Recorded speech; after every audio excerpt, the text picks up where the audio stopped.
Maraming salamat sa ating main hit number 6, ang awitin ni Ka Freddy Aguilar, ang awiting Birheng Walang Dambana. Oras po natin mga kapatid, ganap ng 10:36 ng gabi.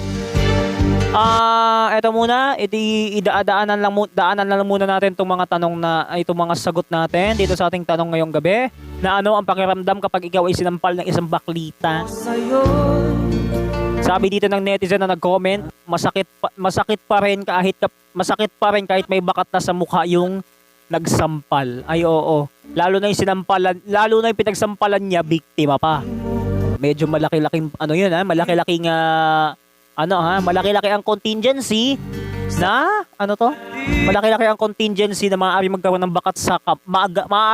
bakat sa pisngi ang kamay ng kanyang pinagsampalan. Ay maaaring ganyan kasi may ilang netizens din na nagsabi niyan dito sa ating comment section na ganyan ang contingency, ganyan ang dahilan.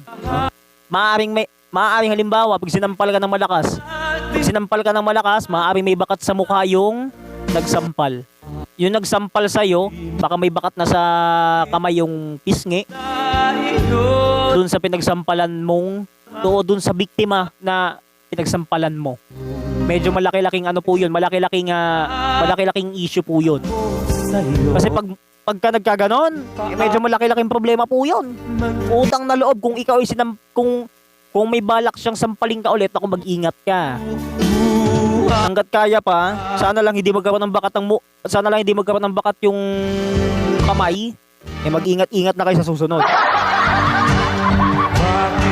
Kasi kung mauulit yan, ako malaking problema po yan.